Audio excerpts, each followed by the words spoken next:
नमस्कार मित्रों। पिछले भाग 287 में हम लोगों ने BNSS 2023 के दो सेक्शंस, सेक्शन 379 और सेक्शन 380 पर चर्चा किया था। 379 में हम लोगों ने देखा था कि सेक्शन 215 BNSS 2023 में जो वर्णित अपराध हैं उसका क्या प्रक्रिया होता है, और सेक्शन 380 में देखा था कि उस तरह के जो 215 में वर्णित जो अपराध हैं उनके अपील के संदर्भ में था। उसी अनुक्रम में आज हम भाग 288 में लेकर आए हैं। BNSS 2023 का 3 सेक्शंस हैं, 381, 382 एंड 383। सबसे पहले चर्चा करें सेक्शन 381 BNSS 2023 पर। सेक्शन 381 BNSS 2023 जो है बताता है मित्रों की खर्चे का आदेश देने की जो शक्ति है न्यायालय की, उसके बारे में, power to order for cost. ये सेक्शन कहता है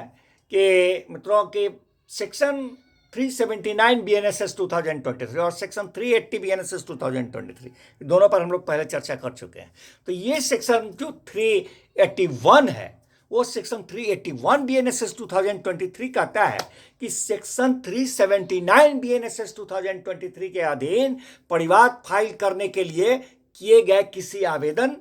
अथवा सेक्शन 380 BNSS 2023 के अधीन अपील के संबंध में कार्यवाही करने वाले उन दोनों में से कोई भी न्यायालय जो हैं उस न्यायालय को खर्चे के बारे में एज टू द कॉस्ट्स न्याय संगत आदेश देने की शक्ति प्रदान की गई है। ये सेक्शन हमारा 381 BNSS 2023 बताता है। अब इसी अनुक्रम में मित्रों अगला सेक्शन है section 382 BNSS 2023 that says us about procedure of magistrate taking cognizance. जहां मजिस्ट्रेट संज्ञान करते हैं वहां जो प्रक्रिया होगी ऐसे मामलों में, उसके बारे में ये सेक्शन 382 बताता है। कहता है मित्रों सेक्शन 382 BNSS 2023 कि वे मजिस्ट्रेट जिनसे के कोई परिवाद अंडर सेक्शन 379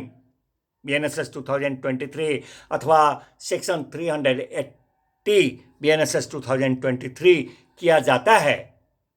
तो वे मजिस्ट्रेट साहब BNSS 2023 का जो चैप्टर 16 है 16, उसमें किसी बात के होते हुए भी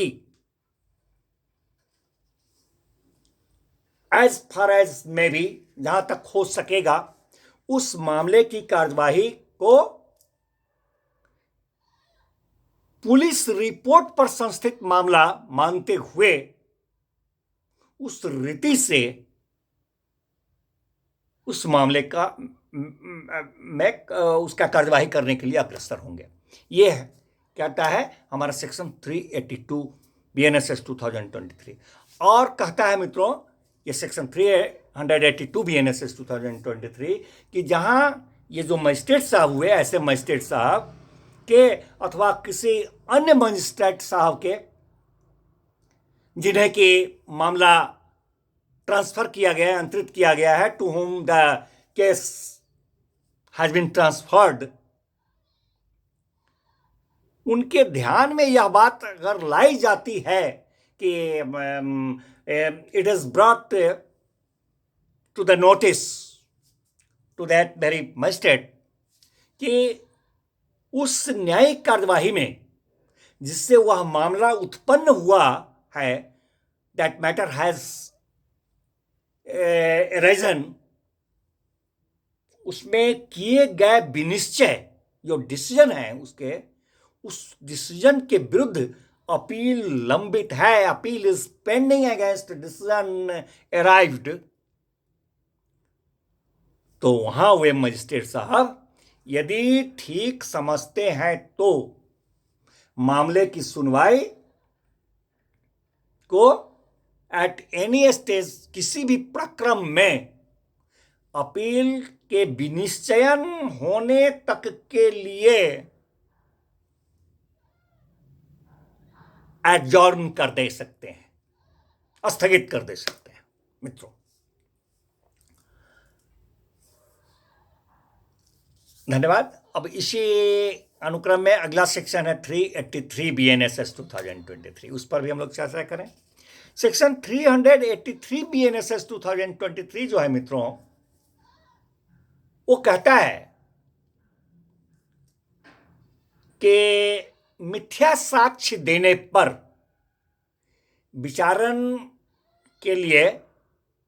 जो संक्षिप्त प्रक्रिया अपनाई जाती है, उसके बारे में ये सेक्शन 383 भारतीय नागरिक सुरक्षा संहिता 2023 बताता है। कहता है ये सेक्शन के about summary proceeding, it is about यो कहा जाए कि it is summary proceeding for trial for giving false evidence. मित्रों, यदि किसी न्यायिक कार्यवाही को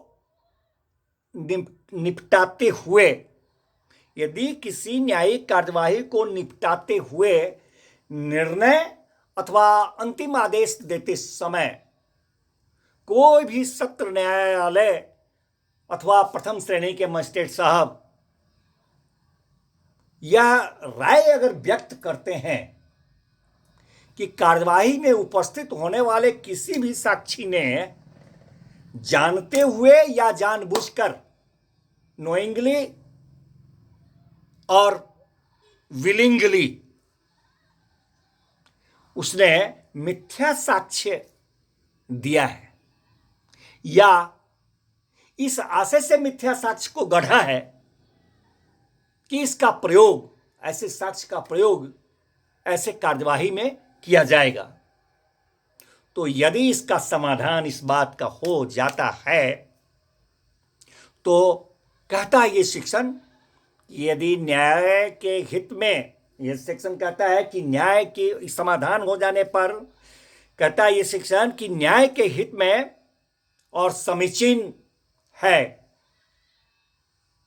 कि it is expedient and necessary in interest of justice कि साक्षी का यथास्थिति मिथ्या साक्ष्य देने अथवा गढ़ने के लिए संक्षिप्त विचारण किया जाना चाहिए न्याय हित में, और यह समीचीन है अगर ये, तो वहां पर वो जो न्यायालय हैं ऐसे अपराध का संज्ञान कर सकेंगे, मिथ्या साक्ष्य गढ़ने अथवा मिथ्या साक्ष्य देने का,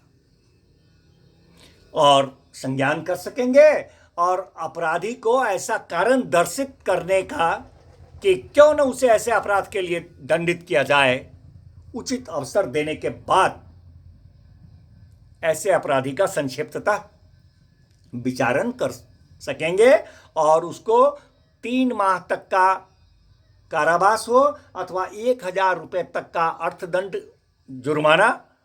या फिर दोनों से दंडित कर सकेंगे। और प्रत्येक मामले में प्रत्येक मामले में वो संक्षिप्त विचारण का जो विहित रीति है, उस प्रक्रिया जो उसमें बताया गया है कि संक्षिप्त विचारण का, जिस पर हम लोग चर्चा कर चुके हैं, as nearly as may be practicable, जहाँ तक साध्य हो सके, उस संक्षिप्त विचारण के जो रीति बताए गए हैं, विहित हैं, उसको फॉलो वहाँ पर किया जाएगा। अगर न्यायालय इस धारा के तहत कार्यवाही के लिए अग्रसर नहीं होती है, अगर न्यायालय इस धारा के तहत कार्यवाही करने के लिए अग्रसर नहीं होती है, तो कहता है ये सेक्शन कि इस धारा की, ये धारा मतलब 383 BNSS 2023, इस धारा की कोई भी बात जो है अपराध के लिए सेक्शन 379 BNSS 2023 के अधीन परिवाद करने की उस न्यायालय की शक्ति पर प्रभाव नहीं डालेगी। मित्रों, कि सेक्शन कहता है कि यदि कार्यवाही प्रारंभ होने के बाद सत्र न्यायालय अथवा प्रथम श्रेणी के मजिस्ट्रेट साहब को यह प्रतीत कराया जाता है कि उस निर्णय अथवा उस आदेश के विरुद्ध जिसमें निर्दिष्ट राय अभिव्यक्त की गई है, अपील या पुनरीक्षण जो है के लिए आवेदन किया गया हुआ है,